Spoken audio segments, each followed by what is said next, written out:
the News Channel 5 network, this is Morning Line with Nick Barris.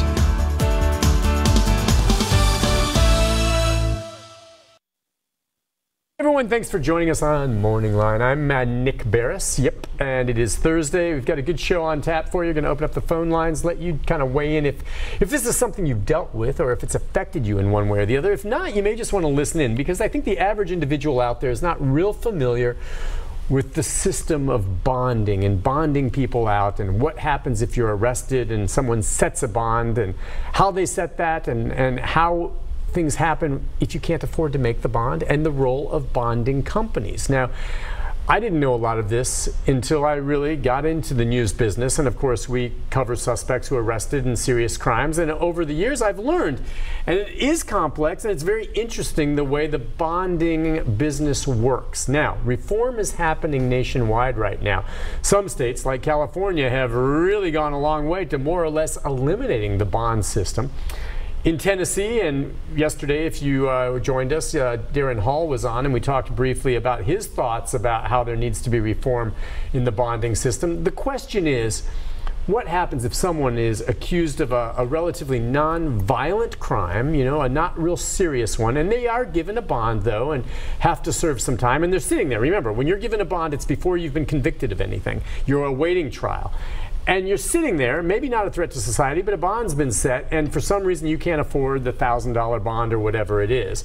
So you end up staying incarcerated all that time. And a lot of people are saying, well, that's not right. It's not a violent crime, and just because they can't afford bond while they're innocent until proven guilty or otherwise, they can't get out. All right. Now, on the other side of the coin, bonding companies. It's a livelihood, it's a business, and it serves a role in our judicial system. There's reform coming here, and we're going to talk about it this morning with a representative from the bonding industry who I think can fill us in on some of the craziness of what really happens. And it can be a crazy business, you know, with everything from setting bonds to bounty hunters. And Mark Woodside's with us from Melton Bonding Company. You've been in the business for decades, haven't you, Mark? 30 years. Nice to see you. I don't know. Thanks. I mean, I was rambling on there, and we'll see what our viewers think when we start getting some calls. But before we get into the issue of reform, you've been in it for 30 years. Yes, sir. The average Joe out there that's been fortunate enough never to be arrested or have a loved one arrested who's had to deal with a bonding company may not be real familiar with how it really works. But in a nutshell, if someone says, what do you do? What do you tell them? The easiest equation that I've always tried to make is that we're just like an insurance company. Okay. In this Nashville, say a bond is set, hypothetically it's a $10,000 bond. Okay. The defendant or the defendant's family would pay us 10% of the total bond. We put up the full $10,000. Gotcha. If that person fails to appear in court, the court keeps our $10,000. Mm-hmm. So it's just like an insurance company. It's a great way to describe it. And the bottom line is, first of all, if you can afford to make your bond yourself, let's say I'm the one that's arrested and my bond's $10,000. If I could afford $10,000, I could pay that myself. I don't need a bonding company. Okay? I post it. They let me out of jail. Now, once I show up back and the process goes through it, I get my $10,000 back. Correct. Not? Less court costs, fines, fees, things of that nature. Okay. Now, so the way that you make money, or those in the bonding company make money, is that 10% that you get when you post. Is that how that works? Yes, sir. What's the biggest bond you've ever posted? I was between $150,000, $200,000. Okay. And so you do your research, because that's a lot of money if someone runs on you. But you do this and it goes through the process, you're making $15,000 on $150,000. Well, the company would be entitled to a portion, and then the agent, the bond agent, would be entitled to a portion. Okay, so you share some of that, but that's how it's out of a pool of $15,000. Yes, sir. Yes, sir. Can it be a good living? It used to be. The living has decreased dramatically over the past year. Is that because of some of the reform we're talking about here? It's the reform. Okay, let's talk about, if you would, give me your take on what they're looking at. And the sheriff talked about it yesterday. The reform is happening here in the state of Tennessee. Well, there are two methods that they have been using to release people free of charge. Okay. The pretrial release program, which is a program part of the sheriff's department, funded by tax money. Okay. The other would be ROR, release on one's own recognizance. That's when a judge makes the order that this person meets the criteria based on the statute, that they're likely to reappear in court and be no danger, and they would release that person at no cost to the taxpayer. Okay. So those two things. Now, the sheriff would say, okay, in some of these cases when they're being released, there's no sense keeping someone who's nonviolent, who just can't afford this low bond compared to like $150,000 behind bars when you have overcrowding and you have to feed them. Just get them out of here, and it's unfortunate. Now, you're going to say, well, if they can afford the bond, but, you know, the sheriff and others may say, it's all just about money for you guys. Obviously, as far as you're concerned, you probably like the idea of having everyone have to make bond coming to you because then you make more money, right? No, okay. no. Honestly, and I'm sure that the viewer would take it with a grain of salt, but when people are dealing with hard times or money is extremely tight, we would encourage pretrial to get those people back out. You know, they can't afford to spend a couple $100s on what was just a simple mistake or, you know, an error in judgment at the time. Let them go home on pretrial, go back to work, be with their family, and come to court and deal with it accordingly. We don't have a problem with the nonviolent offenders, not at all. You know, yesterday Darren, I think the examples he used for trespassing and shoplifting. We don't have a problem with those people being released. Chances are they're not going to be a danger to society.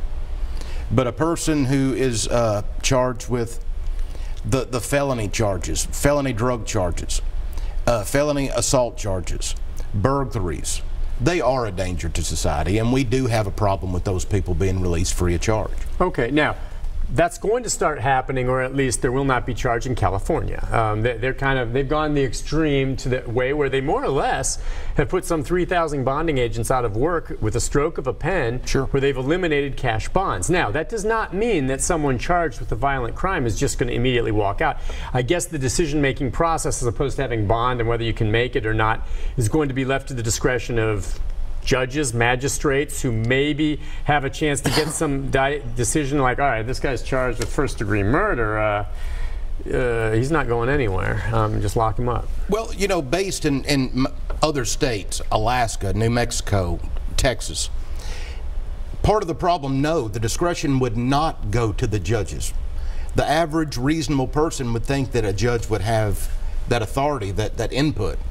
It's based on information that's put into an algorithm. Okay.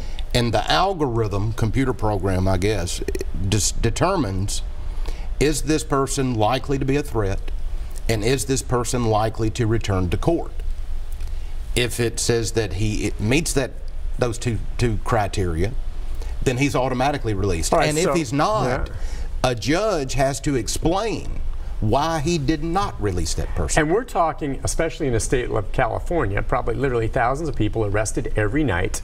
And the information that goes into this algorithm is obtained by maybe from the arresting officer and the individual who's arrested himself or herself? The individual that's charged with a crime. Oh, well, obviously there's credibility issues with what they tell you. Now, I assume the arresting officer would also have some input, at least putting that in. But that decision-making process has to happen really fast.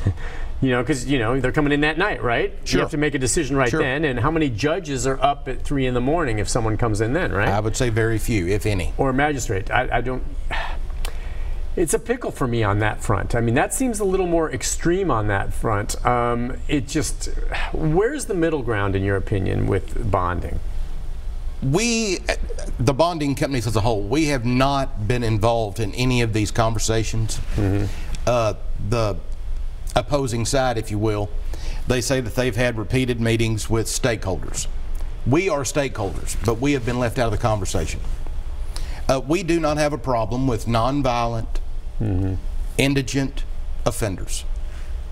That's the way pretrial was intended to be operated. Is the way the law, by the way, is written in the state of Tennessee right now, if you're arrested, unless it's a capital crime, death penalty type thing, everyone's entitled under the law to a bond? Yes. That's the way it is. So I guess they've changed that in Tennessee, I mean in California now. Well, I don't know. I mean with that, so, but everyone is entitled. We got to take a break. One thing that I always found crazy about that is that, you know, there are some very, very serious crimes short of a death penalty case that, in my opinion, that person under no circumstance should go out, but they can always ask for a bond hearing. But what was always funny is you would have the judge set the bond at like $3 million. I mean, there's a level you can set for a bond that is the same as not giving someone bond, Exactly. right?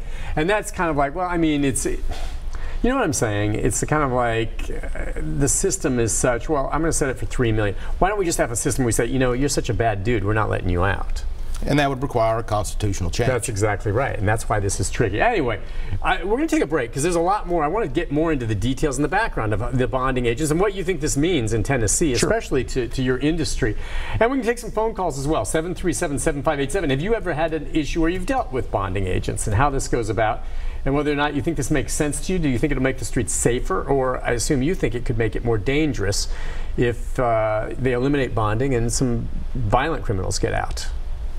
We'll see if he thinks that or not. We'll take your calls and maybe get into more with what the sheriff was saying right after this. Full of change.